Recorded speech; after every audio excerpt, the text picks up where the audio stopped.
नमस्कार. संध्याच रेसिपीजमध्ये आपले खूप खूप मनापासून स्वागत आहे. फ्रेंड्स, आजची आपली रेसिपी आहे थंडी विशेष पारंपरिक गुळाची दशमी. चला तर मग फ्रेंड्स, रेसिपीला सुरुवात करूयात. सर्वात प्रथम गुळाची दशमी बनवण्यासाठी इथे मी घेतला आहे 1 वाटी गूळ. हा गूळ मी बारीक चिरून घेतला आहे. वजनी प्रमाणात म्हणाल तर 250 ग्रॅम म्हणजेच पाव किलो इतका आहे. सर्व गूळ एका भांड्यामध्ये ॲड केला आहे. यानंतर यामध्ये ॲड करत आहे अर्धी वाटी पाणी. 1 वाटी गुळासाठी इथे मी अर्धी वाटी पाणी वापरले आहे. आता हा सर्व गूळ पाण्यामध्ये विरघळेपर्यंत हे पाणी आपल्याला गरम करून घ्यायचे आहे.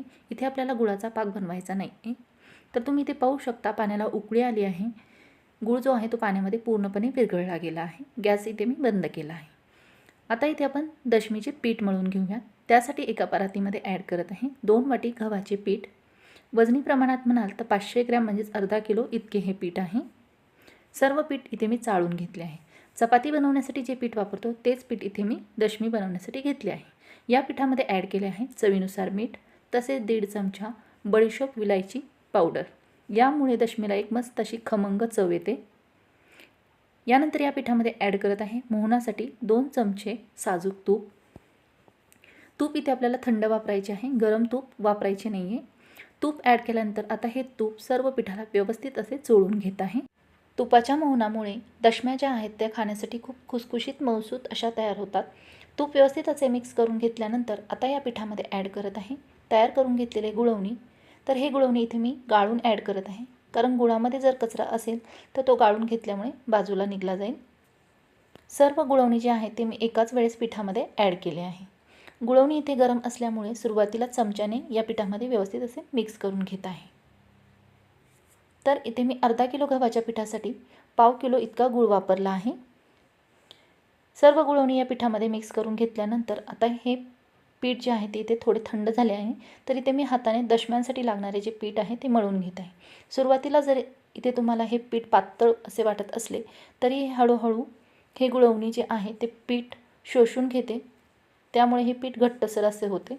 त्यामुळे यामध्ये कोरडे पीठ ॲड करण्याची गरज भासत नाही. तर इथे तुम्ही पाहू शकता अशा प्रकारे आपले दशमीसाठीचे पीठ जे आहे ते पूर्णपणे मी मळून घेतले आहे. चपातीला आपण ज्या प्रकारे पीठ मळतो त्याच प्रकारे हे पीठ जे आहे ते मळून घ्यायचे आहे.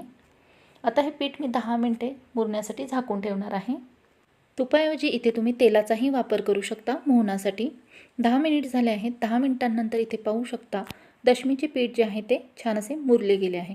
परत एकदा 1 मिनिटभर हे दशमीचे पीठ मी इथे एकसारखे असे मळून घेत आहे. पीठ अशा प्रकारे मळून घेतल्यामुळे या पिठाची लवचिकता वाढते, तसेच हे पीठ मऊसूत असे तयार होते. यामुळे आपल्याला दशम्याही व्यवस्थित अशा लाटता येतात.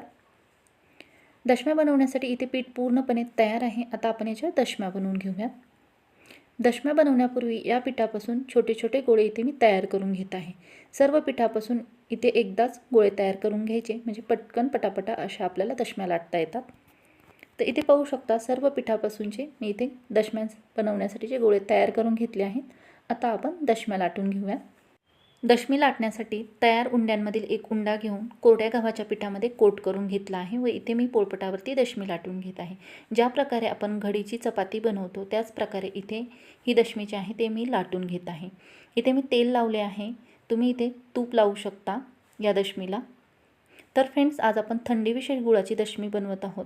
गूळ हा शरीरासाठी खूप फायदेशीर असा मानला जातो. थंडीमध्ये गूळ आवर्जून खावा, कारण गूळ जो आहे तो गुणांनी उष्ण असतो. गुळामध्ये कॅल्शियम, लोह असते.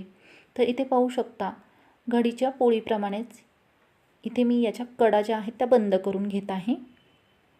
कडा बंद करून घेतल्यानंतर आता इथे मी दशमी जी आहे ती लाटून घेत आहे. तर ही दशमी जी आहे ती आपण चपाती लाटतो त्याचप्रमाणे इथे लाटून घ्यायची आहे. परंतु दशमी जी आहे ती जास्त पातळ अशी लाटायची नाही. पातळ अशी लाटली तर दशमी जी आहे ती वातड, चिवट होते. दशमी मऊसूत खुसखुशीत व्हावी यासाठी ही दशमी जी आहे ती एकदम मध्यम जाडसर अशी लाटून घ्यायची.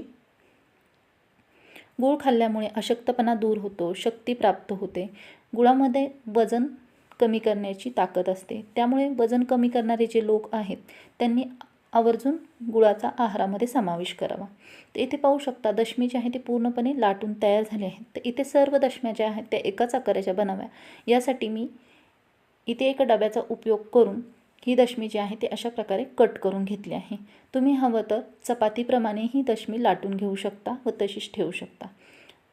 तर इथे आपली दशमी जी आहे ती पूर्णपणे बनवून तयार आहे. बनवलेली दशमी इथे एका ताटामध्ये काढून घेत आहे. अशाच प्रकारे इथे मी सर्व दशम्या बनवून घेत आहे. सर्व दशम्या बनवून घेतल्यानंतर आता ह्या दशम्या मी ते भाजून घेणार आहे. त्यासाठी गॅस चालू करून गॅसची फ्लेम जी आहे ती इथे मी मीडियम ठेवली आहे. तवा गरम झाला आहे. तव्यावरती दशमी भाजण्यासाठी ॲड केली आहे. तव्यावरती ॲड केल्यानंतर दशमी जी आहे ती लगेच पलटवायची नाही. हलकेसे याला बबल्स यायला लागले की ही दशमी जी आहे ती दुसऱ्या बाजूने भाजण्यासाठी इथे पलटवून घ्यायची. गॅसच्या फुल मीडियम फ्लेमवरती या दशम्या भाजायच्या, त्यामुळे ते मस्त अशा खुसखुशीत मऊसूत तयार होतात. कमी गॅसवरती भाजल्यामुळे या दशम्या ज्या आहेत त्या वातड चिवट होतात. दोन्ही बाजूने याला मी तेल लावून घेतले आहे. तुम्ही इथे तेलाऐवजी तुपाचा वापर करू शकता. दशमी भाजतानाही पटापट उलटत अशी भाजून घ्यायची. गुळामुळे ही पटकन अशी करपण्याची शक्यता असते. तर इथे पाहू शकता दशमी जी आहे ती आपली मस्त अशी भाजली गेली आहे. भाजलेली दशमी जी आहे ती आता इथे मी बाजूला काढून घेत आहे. तर फ्रेंड्स, गूळ जो आहे तो पचन व्यवस्थित करतो, त्यामुळे त्याचा आहारात आवर्जून समावेश करावा. तर इथे पाहू शकता सर्व दशम्या ज्या आहेत त्या लाटून भाजून इथे मी घेतल्या आहेत.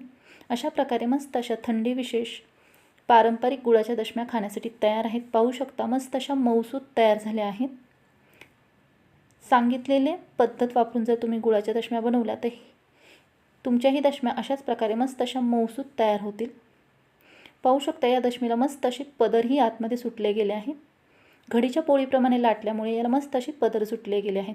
या दशम्या ज्या आहेत तुम्ही मुलांच्या टिफिनसाठी, दररोज जेवणामध्ये तसेच प्रवासामध्ये नेण्यासाठी बनवू शकता. मस्त अशा 7 ते 8 दिवस टिकतात. फ्रेंड्स, या रेसिपीसाठी लागणाऱ्या सर्व साहित्यांची यादी डिस्क्रिप्शन बॉक्समध्ये दिली आहे, तिथे जाऊन तुम्ही चेक करू शकता. रेसिपी आवडली असल्यास नक्कीच लाईक, शेअर, सबस्क्राईब करा. तसेच कमेंट करून मला जरूर कळवा. धन्यवाद.